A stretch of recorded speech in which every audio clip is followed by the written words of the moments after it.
Welcome friends, आज बात करेंगे A2 मिल्क को आप लोगों को लेना चाहिए कि नहीं लेना चाहिए। A1 A2 में क्या डिफरेंस है, A2 में एक्चुअली में कोई फ़ायदा है भी कि नहीं है, इतना महंगा लेने से कोई फ़ायदा होता भी है कि नहीं, इन सब विषय पे बात करेंगे इस वीडियो में। तो सबसे पहले A1 और A2 मिल्क अगर आप लोगों ने जो सुना है वो सबसे पहले जान लीजिए कि वो सिर्फ गाय के संदर्भ में आता है। काऊ मिल्क की जब बात होती है तब A1 A2 का कंसेप्ट आता है।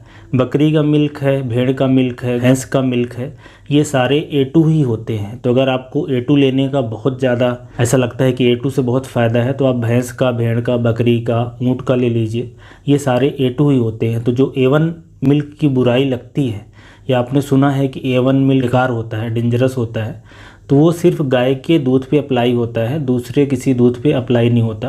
अब A1 A2 जो मिल्क है वो गाय के दूध के लिए यूज करा जाता है। कुछ रिसेंट स्टडीज़ ये बोलती हैं, हालांकि वो स्टडी बहुत स्मॉल है, कि जो A2 मिल्क होता है वो अच्छा होता है और A1 मिल्क होता है वो ख़राब होता है। A1 मिल्क में बेसिकली A1 A2 मिल्क को कैटेगराइज ऐसा किया गया है कि दूध के अंदर प्रोटीन होता है बीटा कैसिन के बेसिस पे इसको कैटेगराइज करा गया है। A1 मिल्क में ये देखा गया है कि थोड़े से साइड इफ़ेक्ट ज़्यादा आते हैं कुछ लोगों को, सारे लोगों पे नहीं।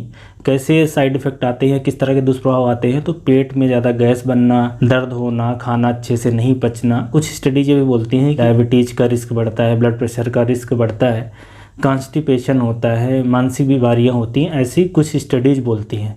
तो कहने का मतलब है कि A2 मिल्क अच्छा होता है, A1 मिल्क ख़राब होता है। A2 और A1 में ये तो बेसिक डिफरेंस हो गया कि ये सिर्फ गाय के संदर्भ में है। अब आपको A2 मिल्क लेना चाहिए कि नहीं लेना चाहिए।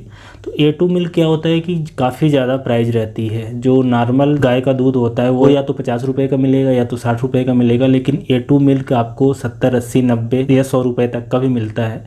लेकिन दोनों का जो कंपोजिशन होता है उसमें ज़्यादा डिफरेंस नहीं है। प्रोटीन की वैल्यू की बात करें, कैल्शियम की बात करें, मिनरल्स की बात करें, दूसरे भी मिनरल्स की बात करें, उनमें ज़्यादा डिफरेंस नहीं है। फैट कंपोजिशन वगैरह में ज़्यादा डिफरेंस नहीं है। तो ऐसा नहीं है कि A2 मिल्क लेने से फ़ायदा होता है। A2 मिल्क लेने से बस इतना सा होता है कि जो A1 मिल्क का नुकसान है उससे बच पाएंगे, और ऐसा भी नहीं है कि बहुत ज़्यादा कोई ख़तरनाक नुकसान आता है।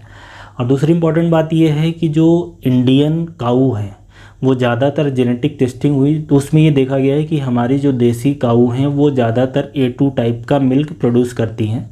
अब A2 मिल्क किसी गाय का होगा कि A1 मिल्क होगा, ये पता करने के दो तरीके हैं। एक तो गाय के जीन की टेस्टिंग कर लिया जाए, जेनेटिक टेस्टिंग से पता चलता है, हालांकि इंडिया में बहुत कम जगह ऐसा होता है। और दूसरा कि जो मिल्क के अंदर A1 A2 है कि नहीं, इसको देखा जा सकता है स्पेक्ट्रोफोटोमीटर से या HPLC से, इलेक्ट्रोफोरेसिस से देखा जा सकता है किसी काऊ ने A1 मिल्क दिया है कि A2 मिल्क दिया है। इसमें महत्वपूर्ण बात यह है कि इंडिया में ज़्यादातर जो काऊ होती हैं वो A2 मिल्क देती हैं, मैक्सिमम देती हैं। अब ऐसा 100% नहीं है कि वो A2 ही देगी। आजकल चूंकि क्रॉस ब्रीड होना काफ़ी कॉमन है, इसलिए अब इंडिया में भी काफ़ी सारे ऐसी गायें हैं जो कि A1 A2 का मिक्सचर देती हैं। और ये भी एक इम्पॉर्टेंट बात है कि ज़्यादातर आपने ये सुना होगा कि जो विदेशी काऊ होती हैं ज़्यादातर A1 मिल्क देती हैं, तो ऐसा नहीं है। फॉरेन में भी कुछ गायें A2 मिल्क देती हैं। तो मोटा ये कहने का मतलब है कि जो इंडियन काऊ हैं वो ज़्यादातर A2 मिल्क देती हैं। सो फाइनल ये बात करते हैं कि आपको A2 मिल्क लेना चाहिए कि नहीं। अगर आप इंडिया में हैं, अपने देश में रहते हैं, तो आपको लेना चाहिए कि नहीं। तो मेरी तरफ से अभी के लिए तो ना है, क्योंकि अगर इसका कोई विशेष फ़ायदा नहीं है, मतलब न्यूट्रिशन में कोई फ़ायदा नहीं है।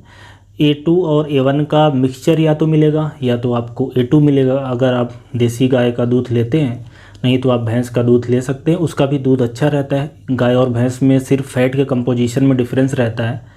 तो जो जवान लोग हैं, कम उम्र के लोग हैं, वो गाय और भैंस के दूध में उनके लिए कोई ज़्यादा दिक्कत की बात नहीं है। तो बहरहाल A2 दूध करने का बहुत ज़्यादा फ़ायदा नहीं है। तो कहने का मतलब है कि अभी जो A1 A2 का जो डिफरेंस है या जो A2 नाम से बेचा जा रहा है इंडिया में, तो उसका ज़्यादा फ़ायदा नहीं है। उसके पीछे की वजह यह है कि A2 मिल्क में बहुत ज़्यादा कोई बेनिफिट नहीं होता, थोड़ा सा ही बेनिफिट है। और इंडियन जितनी भी काऊ हैं ज़्यादातर वो A2 मिल्क ही प्रोड्यूस कर रही हैं, तो अलग से आपको इतना महंगा लेने की ज़रूरत नहीं है।